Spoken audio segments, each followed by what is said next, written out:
Bienvenue à tous, bienvenue à tout le monde. On a au moins une personne en ligne. 2 personnes en ligne. On a 2 personnes en ligne, bienvenue. Pour les personnes en ligne, on a mis à l'écran l'ordre du jour, donc on n'aura pas besoin de le lire. On a le quorum, on constate le quorum, on débute l'Assemblée. Séance du 6 mars 2023. On commence tout de suite. Adoption de l'ordre du jour.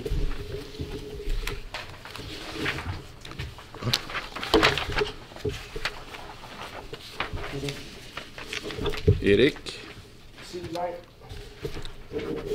Sylvain Toupin. Tout le monde est d'accord? Oui. Merci. Point 2. Assemblée publique sur le règlement numéro 341. Oui, donc il y a eu un avis public qui a été publié au mois de février pour informer les gens que il y avait une assemblée publique présentement en début de séance ordinaire pour que vous puissiez les informer et recevoir les commentaires sur le projet de règlement numéro 341 sur les résidences de tourisme. Donc, c'est ouvert à tous. C'est quoi, rétablir en dernier, j'ai mal compris. C'est ça. Bien, là, actuellement, c'est la séance d'information où est-ce que le Conseil entend les commentaires de la population puis où répond aux questions de la population par rapport au règlement 341 pour limiter les résidences de tourisme là, dans la zone 12 minutes, là. 12 VH et 13 VR. Oui, c'est ça. Oui, c'est ça. Donc, est-ce qu'il y a des gens qui ont des commentaires ou des questions par rapport à ce règlement-là? En fait, je vais aller chercher. En gros, c'est le gouvernement nous met une date, c'est le 25 mars. Ouais. 25 mars. Qu'on doit adopter un règlement si on veut réglementer les hébergements type Airbnb. Puis ça, c'est à travers le Québec au complet. Puis si on ne fait pas de règlement, c'est permis dans toutes les zones au complet. Donc, nous autres, on a réglementé pour que le Airbnb, on va y aller comme ça, soit permis dans les zones 12 VH. 12 VHC et 13 VR. VR, c'est ça. En fait, on détermine c'est pour encadrer les résidences de tourisme et les établissements de résidence principale. Ça veut dire que c'est ceux qui font de la location court terme dans leur résidence à eux, puis ceux qui en font dans un bâtiment qui n'est pas leur résidence principale. Okay? Donc là, c'est réglementé.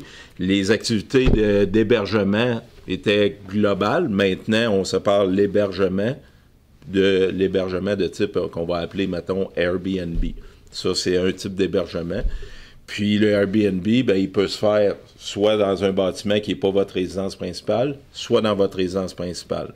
Le projet de règlement, c'est pour le restreindre à la zone 12 VHC et 13 VR, ce qui veut dire que c'est la partie la plus au nord du rang Saint-André sud-ouest. Donc, on part de Saint-Edmond jusqu'à peu près au milieu du rang Saint-André sud-ouest.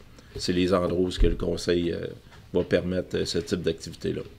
Si on adopte ce règlement-là, dans le temps, il y a toujours moyen d'apporter des ajustements, mais il fallait au moins mettre réglementé pour les autres qu'on voulait, pour le 25 mars. C'est beau? Parfait. On revient. On est 2. Période 3, période de questions. Est-ce qu'on a des questions dans la salle? Oui. Il faut aller au micro, il y a des personnes en ligne.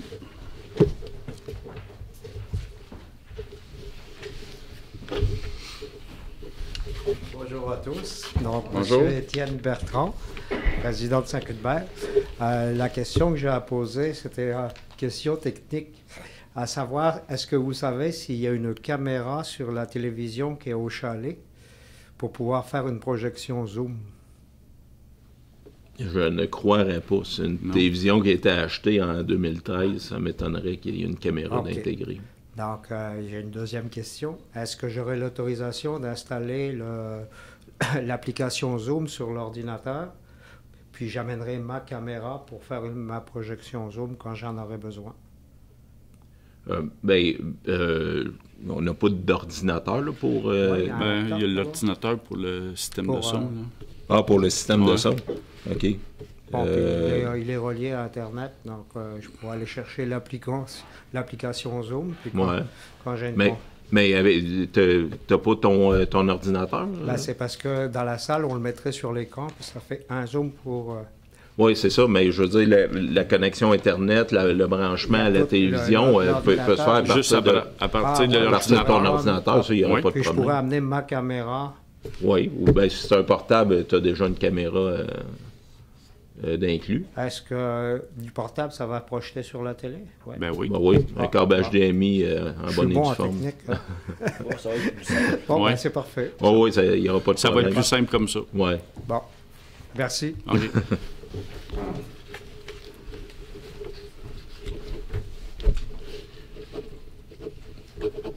D'autres questions, commentaires? Est-ce qu'on a des questions pour les personnes en ligne? Non. Nathalie, non? OK. On passe au point 4. Adoption du procès-verbal de la séance du 6 février. Sylvain Toupin. Vincent Bergeron. Tout le monde est d'accord? Oui. Merci. Point 5, administration générale. 5.1, acquisition du bâtiment ci au 20-21 rue principale. C'est le bâtiment, c'est la Caisse des Jardins. Oui, donc la résolution, comme on avait discuté en séance de travail, il y a une visite qui a été effectuée du bâtiment de la Caisse des Jardins avec Éric Fortier et Maryse Bourbeau, qui est le directeur général, et l'agente qui gère le bâtiment. Il y a eu une évaluation qui a été faite du bâtiment selon la méthode de la comparaison qu'ils appellent en évaluation. Donc, la Caisse est disposée à vendre le bâtiment au prix de 275 000 $. Puis, ce prix-là, évidemment, il est conditionnel à ce que la municipalité permette à la Caisse de maintenir les opérations du guichet automatique, moyennant un loyer qui va être négocié ultérieurement. Donc, de façon assez unanime, là, vous aviez décidé de procéder à la transaction puis de prendre une résolution en sens. Oui. Oui. Louis-Jacques Chaudion. Tout le monde est d'accord? Oui. Merci. Juste donner une idée, faire bâtir une bâtisse comme ça, ça sera au-dessus de 800 000. Donc, on a demandé à Desjardins. Ça fait leur affaire, puis ça fait notre affaire aussi. Donc, on passe à la transaction. Si vous gardez le guichet automatique, Oui. c'est une très bonne option. Oui, mais le guichet automatique, il y a une 5e année qui est entamée. Il reste encore comme 5 ans. Ça va dépendre de la technologie au bout de 5 ans. Puis qui nous dit que l'argent papier dans 5 ans va être encore là, on ne sait pas. On n'aurait pas dit ça il y a 5 ans. OK? 5.2, offre de services professionnels pour la conversion du 2021 rue principale et du 1891 rue principale. Oui, donc c'est la Caisse populaire et tous nos bureaux et salles ici. Oui, c'est ça, exactement. Donc, en faisant l'acquisition du bâtiment de la Caisse des Jardins, on obtient plus d'espace. On a besoin de plus d'espace pour les bureaux. On est très restreint, les archives. On a besoin d'espace aussi pour une salle du conseil permanent, comme la plupart des municipalités ont. On a besoin de plus d'espace pour agrandir la bibliothèque, puis en augmenter les heures d'opération, puis avoir un plus gros inventaire, plus d'activités, tout en maintenant quand même une salle communautaire de bonne grosseur. Donc, le conseil, on va mandater une firme d'architectes pour évaluer ce qui est le mieux. Est-ce qu'on doit transférer les bureaux, la salle du conseil dans le nouveau bâtiment de la Caisse des Jardins, ou est-ce que c'est la bibliothèque qu'on doit transférer là?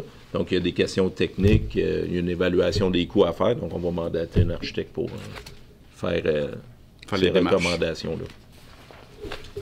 Donc, la proposition est pour la chance et associé architecte au montant de 19 600 avant taxes. Éric Deschênes. Annie. Annie Sylvestre. Tout le monde est d'accord? Oui. Merci. 5.3. Vente d'immeubles pour défaut de paiement de taxes par la MRC de Dautré.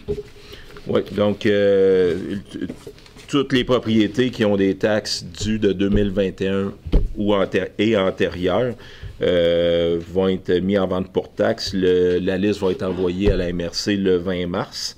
Puis c'est pour me déléguer moi pour me présenter à la vente aux enchères pour représenter la municipalité qui va avoir lieu le 8 juin. Ouais. Richard Dion. Vincent Bergeron. Tout le monde est d'accord? Oui. Merci. 5.4. Acquisition de tablettes et d'un ordinateur portable pour le conseil municipal sans papier. Oui, donc on avait budgété l'acquisition de 3 tablettes et d'un ordinateur portable. L'ordinateur portable pour le maire, 3 tablettes pour 3 conseillers pour commencer la transition pour les élus qui le désirent, la transition vers le conseil sans papier, puis qu'on va utiliser avec l'application Concerto là, qu'on va mettre en place là, prochainement. Donc, les prix qu'on a eus, dans le fond, pour les 3 tablettes, c'est des tablettes Apple 10e génération au montant de 811,99 avant taxe et un ordinateur portable Dell Latitude 5530 au montant de 1892,99 avant taxe, puis incluant clavier, souris et dessus de protection. Là. Louis-Jacques. Sylvain Toupin. Tout le monde est d'accord? Oui. Merci. 5.5. Contrat du directeur général et du greffier trésorier, de la directrice générale adjointe et greffière trésorière adjointe et du directeur des travaux des eaux. Du traitement des eaux. Du traitement des eaux. Oui. Donc, il y a, comme on en avait discuté, la politique salariale des employés cadres qui a été adoptée en 2021. Aussi avec un ajustement salarial que vous étiez d'accord à octroyer suite à l'embauche du nouveau directeur de travaux publics. Il y a lieu de réécrire les contrats, des contrats qui ont été écrits avant l'entrée en vigueur de la politique salariale. Donc, normalement, il y a des clauses qui doivent être incluses dans le contrat au lieu de chevaucher 2 documents comme ça. Disons qu'on a profité de l'embauche de notre nouveau directeur de travaux publics pour faire une mise à jour des contrats. Proposé par Richard Dion. Annie Sylvestre. Tout le monde est d'accord? Oui. 5.6. Contribution financière au réseau des femmes élues de la Naudière. Oui, donc ça c'est la contribution annuelle que le réseau des femmes élues de la Naudière vous sollicite. Donc vous êtes entendu en séance de travail pour faire un don de 100 $. Vincent Bergeron. Sylvain Toupin. Tout le monde est d'accord? Oui. 5.7. Commandite de revue sur glace 2023 par le club de patinage artistique de Berthierville. Oui, donc le Revue sur glace 2023, c'est un événement annuel qui est organisé par le CPA Berthierville. Donc, vous avez décidé de contribuer à hauteur de 250 $, ce qui équivaut à une publicité d'une demi-page dans le programme Souvenir. Puis nous, on a 10 résidents qui font partie du CPA Berthierville, donc ils vont participer à la Revue sur glace. Annie Sylvestre. Appuyé par Louis-Jacques. Tout le monde est d'accord? 5.8. Contribution financière au groupe d'entraide en toute amitié. Oui, le groupe d'entraide en toute amitié offre des services aux personnes à faible revenu dans le Grand Berthier pour les aider à se loger, à se nourrir et à se vêtir. Puis là, maintenant, ils ont besoin de se relocaliser parce que les locaux ne conviennent plus à leurs activités et à la demande. Donc, ils sollicitent les conseils municipaux de la région pour les supporter financièrement dans cette transition-là. Donc, en séance de travail, vous êtes entendu pour donner un montant de 500 $. Sylvain Toupin. Richard Dion. Tout le monde est d'accord? Oui. Merci. Sécurité publique. 6.1. Inspection des bornes d'incendie. Oui, il y a une inspection qui doit être faite des bornes à chaque année. Là. Ça fait quelques années qu'on ne les a pas fait. Là, Nordico a fait une soumission pour faire l'inspection des bornes et un rapport d'entretien au montant de 42,50 par borne d'incendie. On a un peu moins qu'une vingtaine de bornes. Éric Deschaines. Vincent Bergeron. Tout le monde est d'accord? Oui. Merci. Point 7, transport routier. 7.1, construction de l'entrepôt, autorisation de paiement. Oui, donc il y a eu une demande de paiement faite par l'entrepreneur pour la construction de l'entrepôt pour les travaux faits du 24 décembre au 31 janvier. Le tout a été approuvé par notre ingénieur qui est en charge de surveiller les travaux. Le montant s'élève à 120 003,68 sous, taxes incluses, conformément à la recommandation de l'ingénieur. Richard Dion. Annie Sylvestre. Tout le monde est d'accord? Oui. Merci. 7.2, entente de travaux ferroviaires. Oui, le Canadien national va entreprendre des travaux pour rajouter des feux clignotants au passage à niveau sur le rang Saint-André. Donc, ils sont en droit, de par la loi et la Commission de transport du Canada, d'exiger qu'on participe, vu qu'on est propriétaire du chemin public. Donc, ils exigent qu'on participe à 50 %. Donc, l'entente constitue ça si on est admissible à un budget discrétionnaire du ministère des Transports, du ministre des Transports. Donc, s'il contribue, il va contribuer à hauteur de 50 %. Donc, nous, on va payer 50 % de la partie du solde des travaux, qui s'élève de mémoire à peu près 45 000 des travaux. C'est devant chez M. Beaufort, ça? Non, c'est Non, à côté chez Éric. Ah, OK. Oui, juste avant l'usine d'eau potable. As-tu pu communiquer avec eux autres? Qu'est-ce que je te parlais du Montréal? Non, j'ai pas pu communiquer avec eux autres. Ça va être une autre étape. Proposé par Éric Deschaines. Sylvain Toupin. Tout le monde est d'accord? Oui. 7.3, sécurisation de l'intersection de la route 347 et de la route Fafard. Oui, donc il y a plusieurs citoyens qui mentionnent que cette intersection-là est problématique au niveau de la sécurité. Le propriétaire de l'entreprise Jolie Remorque, qui est exactement à l'intersection, il sollicite la municipalité de Saint-Norbert et de Saint-Cuthbert pour faire pression auprès du ministère des Transports. Donc, il y a un problème d'excès de vitesse à cette intersection-là, beaucoup de poids lourds qui circulent. Il y a un manque de visibilité, soit l'été à cause de la végétation abondante dans les fossés ou des bancs de neige imposants. Il y a eu plusieurs incidents dans le secteur, des accidents qu'on peut dire mineurs, je crois, mais ils sont là quand même. À un moment donné, ça va être un accident majeur. Donc, la résolution, c'est pour demander au ministère des Transports et de la Mobilité durable de revoir la conception de ce secteur-là pour le rendre plus sécuritaire. On va envoyer aussi une copie de la résolution à la municipalité de Saint-Norbert et à Caroline Proulx, la députée de Berthier et ministre responsable de la région de la Nadière. Est-ce qu'il y a présentement un feu, un jaune? Je pense qu'il n'y a pas de Il n'y a rien. Il n'y a rien pantoute. Non. S'il y avait au moins ça, ça serait toujours ça. Oui. Ouais, dans ce l'enfant qui ralentit, c'est les trous. Oui, mais ils vont peut-être en profiter pour faire la route en même temps. Ils vont patcher la défoncer, puis... Non, mais nous autres, on regarde ce qu'il y a à faire. Selon, en tout cas, un meeting qu'il y a eu à la MRC, ça se peut qu'on puisse entreprendre les travaux puis qu'on puisse envoyer la facture au gouvernement. Donc, on est là-dessus. C'est proposé par Annie? Vincent Bergeron. Tout le monde est d'accord? Oui. Merci.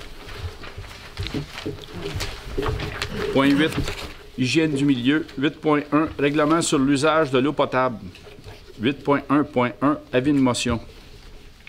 Oui, le règlement, en fait, c'est une modification au règlement 219 qui c'est un règlement qui concerne l'utilisation de l'eau potable. On est obligé de l'avoir depuis le début des années 2010. Et il y il y a une clause qui doit être rajoutée qui concerne les... attendez un petit peu, je vais juste utiliser le bon terme. Les urinoirs à chasse automatique munis d'un réservoir de purge. Donc, c'est une clause qui doit être rajoutée pour que notre règlement soit conforme et qu'on puisse avoir accès à des subventions concernant l'eau potable et tout. Donc, Richard Dion, pour l'avis de motion. Puis on passe tout de suite 8.1.2, projet de règlement. Donc, il est proposé par Richard Dion. Appuyé par Annie Sylvestre. Tout le monde est d'accord?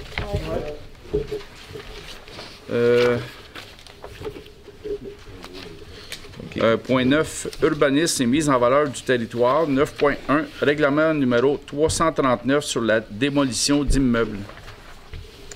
Oui, donc ça, c'est le règlement. Vous avez adopté le projet de règlement lors de la dernière séance concernant la démolition d'immeubles.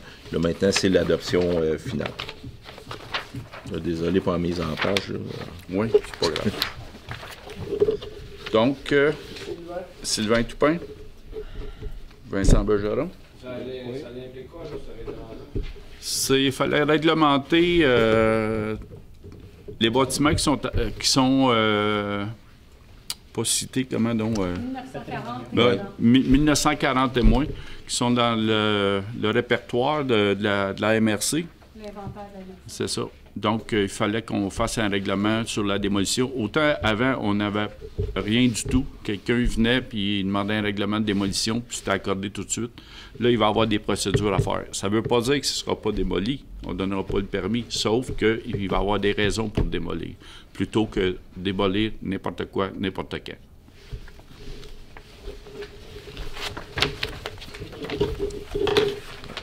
On est rendu à la page... C'est appuyé, mais... C'est Vincent Bergeron. Vincent Bergeron. Page 81. 81. Ouais.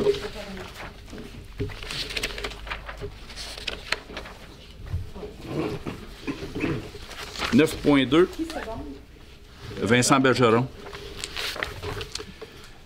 9.2, règlement numéro 341, modifiant le règlement numéro 82 intitulé « Règlement relatif au zonage afin d'encadrer les résidences de tourisme et les établissements de résidence principale. » Donc, c'est le règlement qu'on parlait en début de séance, là, qui était la consultation publique.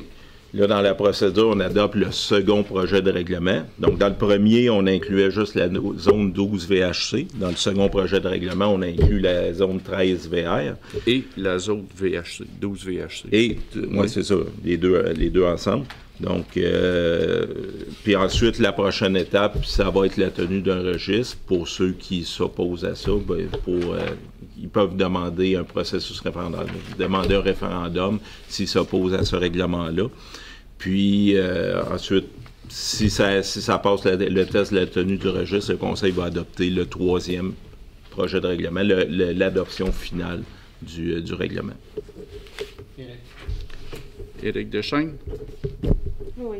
Louis-Jacques? Tout le monde est d'accord? Oui. 9.3. La période de questions est à la fin, par exemple. Garde ta question pour la fin, s'il vous plaît. OK? 9.3. Appui de la demande d'autorisation auprès de la Commission de protection du territoire agricole, CPTAQ. Moi, je vais m'appuyer à ce dossier-là. OK.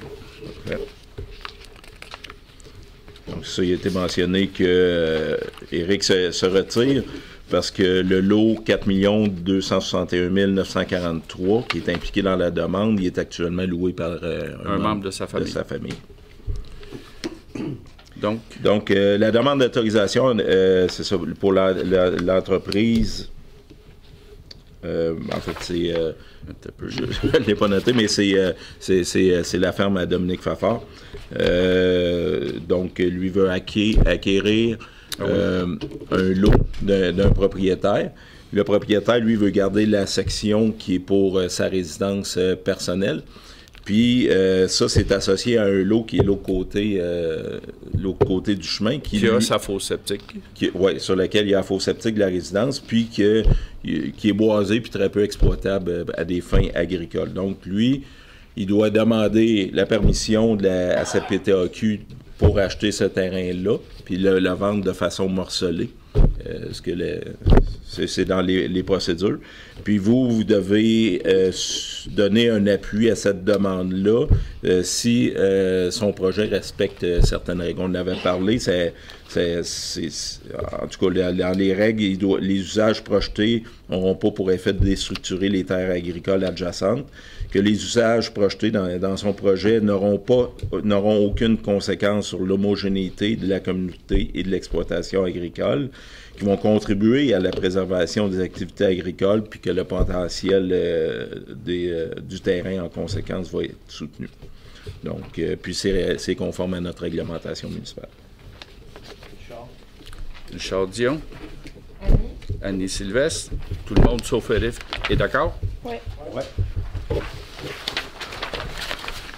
9.4. Formation de l'inspecteur en urbanisme. Oui, notre nouvel inspecteur s'est inscrit à 3 formations, des formations de base là, pour un inspecteur en urbanisme. Donc, il y a une formation sur la gestion des plaintes et recours en cas de manquement aux règlements municipaux, puis la préparation d'un dossier devant la cour municipale. Donc, cette formation-là se donne au montant de 320 et 26 et va se donner le 31 mai à Saint-Jérôme. Ensuite, il y a une formation sur la lecture de plans et devis qui est au montant de 320 et 26, qui va avoir lieu à Boucherville le 25 avril prochain. Puis, une formation sur le rôle de l'officier municipal dans l'application des lois et règlements en matière d'urbanisme. Une formation de 2 jours au montant de 598 et 98, qui va se donner à Drummondville les 23 et 24 mai prochains. Puis la résolution, évidemment, c'est pour autoriser le remboursement des dépenses d'hébergement, de restauration, de déplacement, conformément à notre réglementation. Louis. Louis-Jacques. Sylvain Toupin. Tout le monde est d'accord? 9.5. Appui à la Ville de Matane concernant l'assurabilité des bâtiments patrimoniaux. Oui, la Ville de Matane vous a fait parvenir une résolution où il vous demande votre appui. Dans cette résolution-là, il demande au gouvernement provincial et fédéral d'adopter des mesures rapides concernant l'assurabilité des bâtiments patrimoniaux. Donc, les gens qui sont en possession de bâtiments anciens à caractère patrimonial ont de la misère à s'assurer ou voire même sont incapables de s'assurer. Donc, c'est une demande pour que les gouvernements agissent en conséquence. Richard Dion. Annie? Annie Sylvestre. Tout le monde est d'accord? Oui. Ouais. 9.6. Règlement numéro 342 modifiant le règlement numéro 82 intitulé « Règlement relatif au zonage afin d'élargir la restauration dans la zone 6P ». Oui, donc ça, c'est un avis de motion et l'adoption d'un projet de règlement. Dans le fond, c'est pour permettre la restauration mobile, un food truck. En fait, c'est qu'actuellement, la restauration est permise, mais elle est permise à même le bâtiment comme un usage secondaire. Donc, si on veut qu'il y ait un food truck, la restauration mobile, il faut le permettre, pas nécessairement dans le bâtiment principal. Fait que c'est la modification. En gros, vu que c'est un food truck qu'on a, probablement ça va être installé dans le stationnement de l'église, mais notre réglementation ne le permettait pas, donc il faut modifier la réglementation. L'avis de motion? Vincent Bergeron. Donc, pour le projet de règlement, c'est la même chose. J'imagine que c'est proposé par Vincent Bergeron. Appuyé par? Annie? Annie Sylvestre. Tout le monde est d'accord? Oui. OK, ça, c'est le projet de règlement. Oui, c'est ça. Donc, ça va à 10. page 87. Non, 9.7. 9.7. Demande de dérogation mineure par Gabriel Brazo. Oui, M. Brazo est propriétaire du lot 6 493 045. C'est un lot qui souhaite diviser en 2 parties égales. Et pour ça, ça va créer 2 petits lots, donc qui vont avoir chacun une façade de 24,42 mètres. OK. Et une superficie de 1457,5 mètres carrés.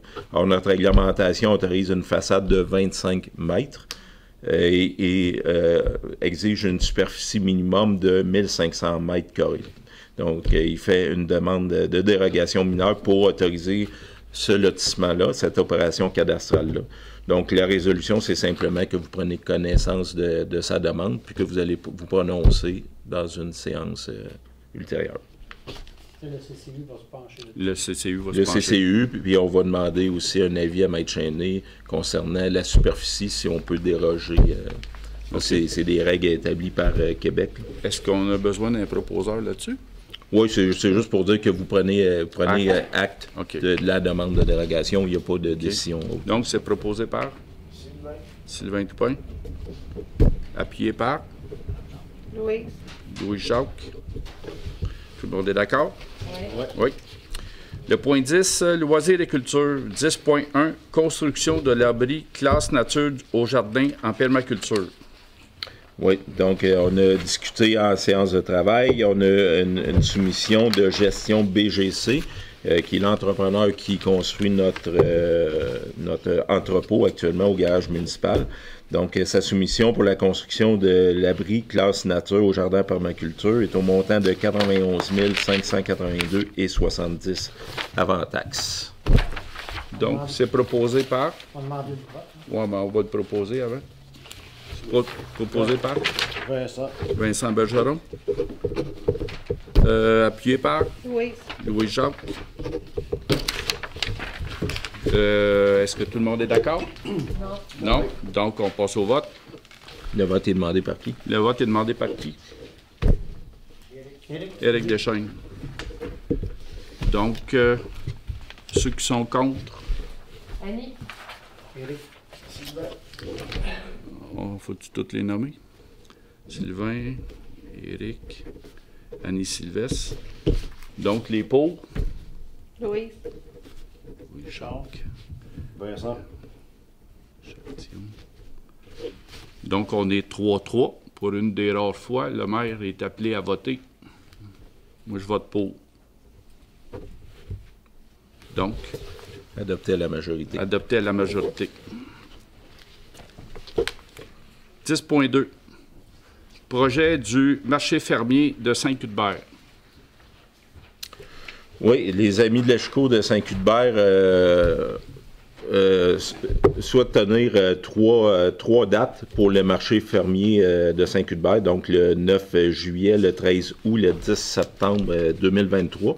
Ils ont besoin d'avoir l'autorisation d'utiliser le parc municipal pour la tenue du marché fermier. Puis également, ils souhaitent être autorisés à utiliser le chalet Mario d'Inville et le pavillon Richard Lauzon pour ces 3 dates-là. T'as-tu nommé les dates, excuse? Oui, OK. 9 juillet, 13 août, 10 septembre. Exact. Donc, c'est proposé par, Charles. appuyé par Sylvain Toupin. Tout le monde est d'accord? Oui. Merci. 10.3. Rendez-vous au cœur du village. 10.3.1. Soumission pour service d'animation.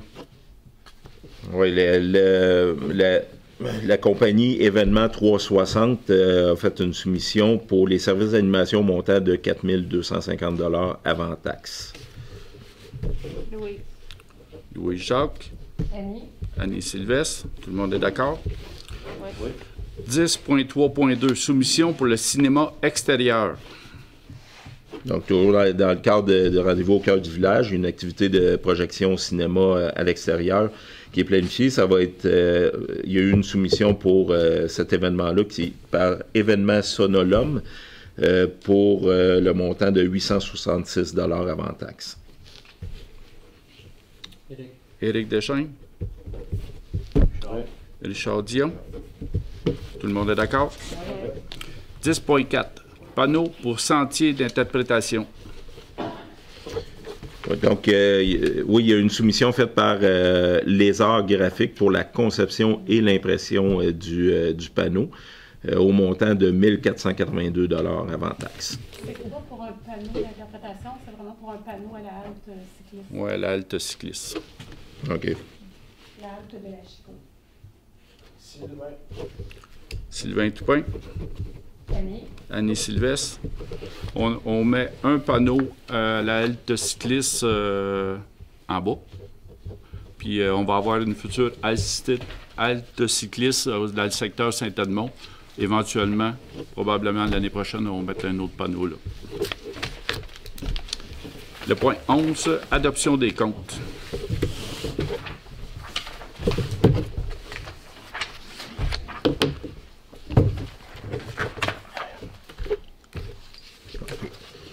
Donc, Agritex Berthierville, 1998 et 76.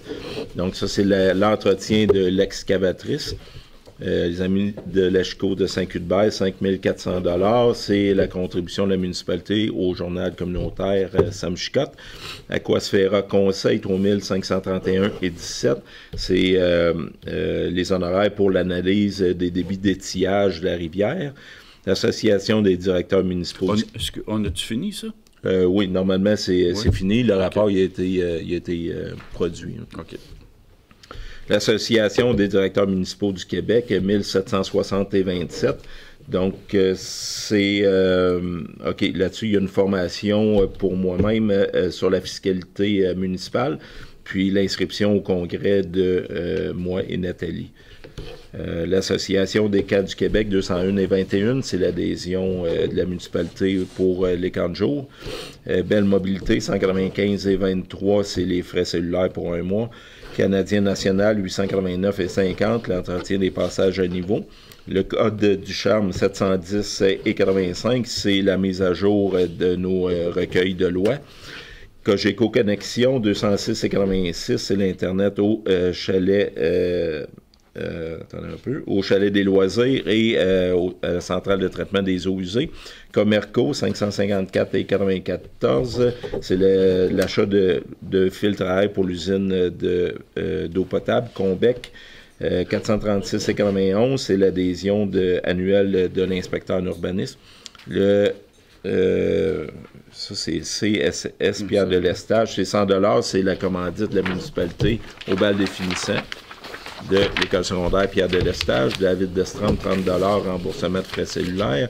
Desmarais électroniques, 597 et 87, c'est l'inspection des systèmes d'incendie. Distribution Sylvain Lebrun, 18 et 60, c'est l'achat de bouteilles d'eau.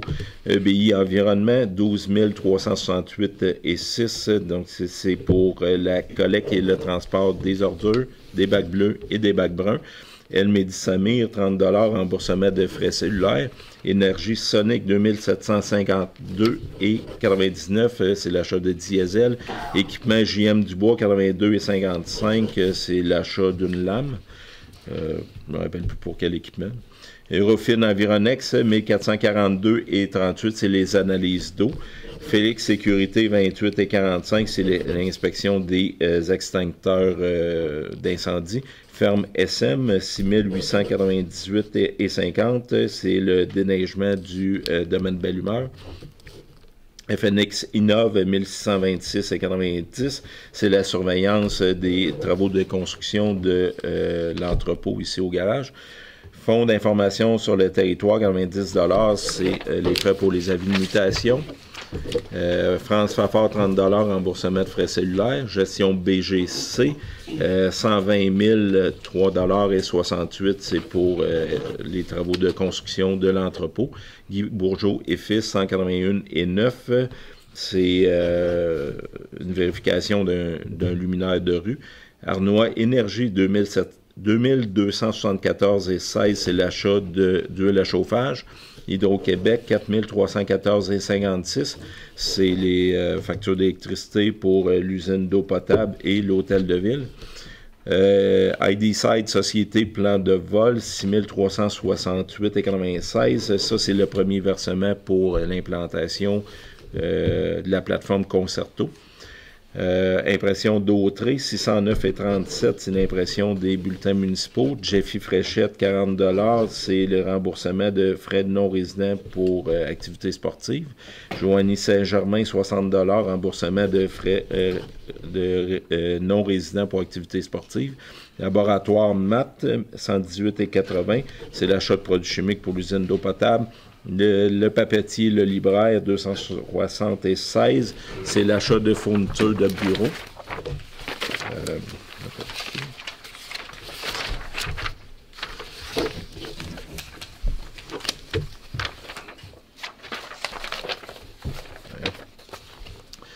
Librairie Martin, 724,88 ça c'est l'achat de livres pour la bibliothèque. Maheu et Maheu, 259,7 c'est les services de gestion parasitaire pour les bâtiments municipaux.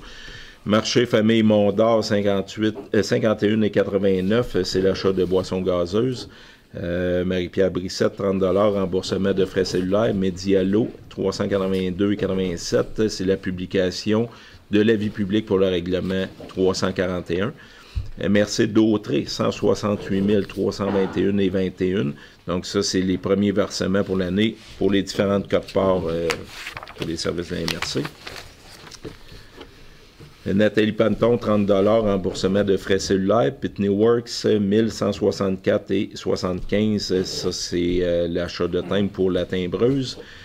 Produits Sani, 62,90 c'est l'achat de matériel d'entretien sanitaire. Purolator, 7,99 c'est transport de colis. Calilab Inspection, 11 903,19 c'est les services de laboratoire pour les sols contaminés pour la construction de l'entrepôt. Quincaillerie Saint-Cuthbert, 3 298,69 c'est l'achat de divers articles. Là, je vais vous laisser lire.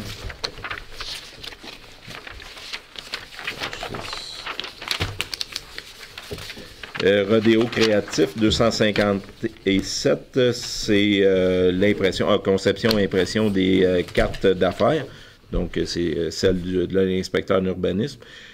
Sécurité Lanaudière, 204,9, c'est l'achat de vêtements de travail. Simon Élie Limité, 45 452,21, c'est un des paiements pour le déneigement des rues. Solution d'affaires Toshiba, 109,30, c'est les frais de location du photocopieur. SPA régional, 2050. En fait, c'est le remboursement des licences de chiens. Donc, c'est les gens qui nous payent par Interac, on leur rembourse. Véronique Poirier, 60 $, remboursement de frais non résidents pour activités sportives. Et Wolseley Canada, 3 743,44 c'est l'achat de pièces de rechange pour les travaux d'aqueduc. Le tout pour un total de 414 319,35 La SPA régionale, là, on va changer. Hein? Oui, on va les informer avant le mois de mai. Puis, le contrôle va prendre fin. En fait, le nouveau contrôleur canin va prendre effet le 1er septembre. OK. Éric, tu avais une question? Calilab Inspection, 11 900. Oui. Ça, c'est quand ils ont sorti les choses, mais c'est dingue pour faire la vérification. Ben, ils ont fait les analyses de laboratoire. Puis là, on a pu séparer en deux tas les terres contaminées. Okay. Donc là, ils nous ont fait un rapport sur les terres qui sont contaminées par les hydrocarbures, puis les autres qui sont contaminées par des objets solides. Okay. Puis, c'est ça. C'est les analyses de sol, puis le rapport d'ingénieur. On est rendu à combien de dépenses, rien pour... qu'est-ce qu'ils ont sorti? Oui. Juste pour Calilab ou... Non, pour tout, qu'est-ce que... ça, il faudra que je te compile ça, là. Ça sera pas très long, là, mais là, je peux pas te le dire. Okay. Ouais. Ça, c'est pas encore, ça n'inclut pas encore la décontamination en tant que telle? Non, les sols contaminés par les hydrocarbures, il va falloir déterminer à quel endroit aller les faire décontaminer. Décontaminer, exactement. Ça va être d'autres frais aussi. Ça représente quel volume à peu près c'est contaminé? À peu près un camion. Je dirais que c'est moitié-moitié, pas mal. Moitié. Ouais. Point 11. L'adoption des comptes est proposée par Richard Dion. Appuyé par Louis-Jacques. Tout le monde est d'accord? Oui. Période 12, deuxième période de questions.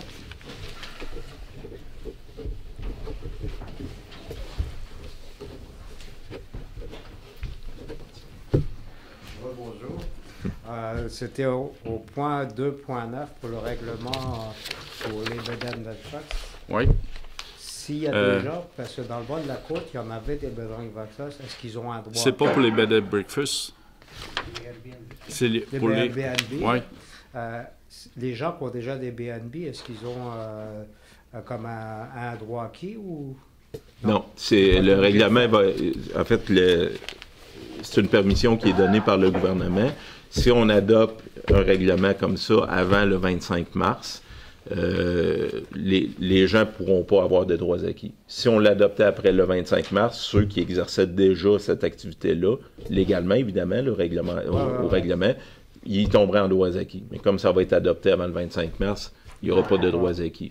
Ceux qui en font, ils vont devoir cesser. Donc, c'est parce que là, il y a comme un petit problème, je n'ai pas la solution, c'est que maintenant, on ne reçoit plus l'Action, le journal L'Action. On ne distribue plus. Donc, avant, on pouvait voir qu'il y avait un affichage. Est-ce que vous allez proposer un autre type d'affichage pour remplacer?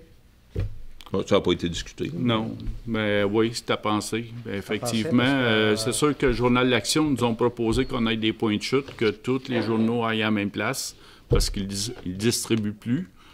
Donc, c'est sûr que les procédures habituelles pour le règlement, c'est notre site Internet.